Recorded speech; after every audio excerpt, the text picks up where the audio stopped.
Bon, ok, un petit vidéo pour montrer l'étape de coloration. Donc, j'ai monté en haut, je me suis préparé un petit chaudron ici, là. C'est un petit chaudron de camping avec de l'eau du robinet, ça fait. Et puis du colorant RIT. Ça se trouve un peu partout, là. Walmart, ils en ont. Ils ont toutes sortes de couleurs, il y en a plein de sortes de couleurs. Moi, j'ai pris bleu, marine, ça. J'ai mis le sachet d'eau dans une autre bouteille, là, pas juste dans le chaudron là, parce que ça en fait beaucoup. Fait que j'ai pris une bouteille d'eau déminéralisée, là. C'est ça que ça donne. Fait que ça, je vais en avoir pour un bon bout.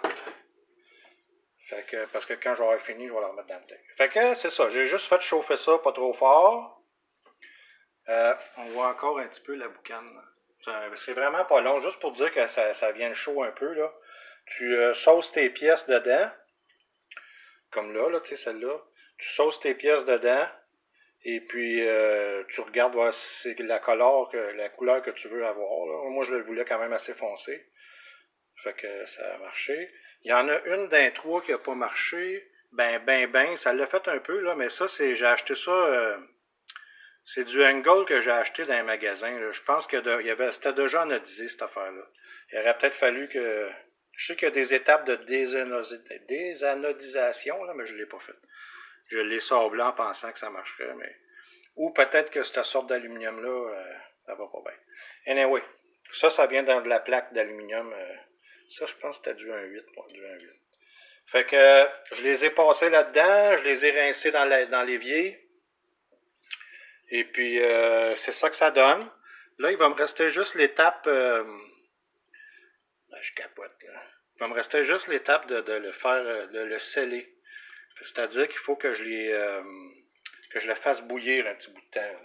Fait que là, j'en ai déjà d'autres en bas qui sont en train de se faire anodiser.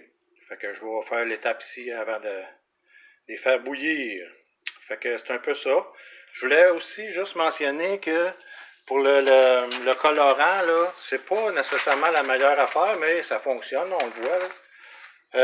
Sur Internet, eux autres, ce qu'ils disent, c'est du colorant organique. Euh, je pense que les pigments sont pas mal plus petits. Fait que ça rentre plus dans les petites pores que ça a créé, la nodisation. Mais c'est 28$ une petite bouteille pour faire 4 litres. Fait que ça me tentait pas d'aller jusque-là. En tout cas, si vraiment je veux aller plus loin, je l'essayerai peut-être un moment donné. Mais ça fait super bien l'affaire, ça. Fait que c'est ça qui clôt pour la teinture. Il va rester juste à faire bouillir dans de l'eau ordinaire, bien ordinaire.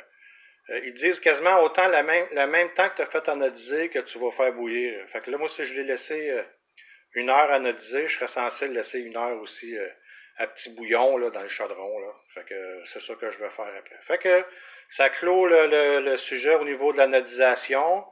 Euh, c'est sûr que je suis pas professionnel vraiment là-dedans. Je fais des tests, et on fait ça pour avoir du fun.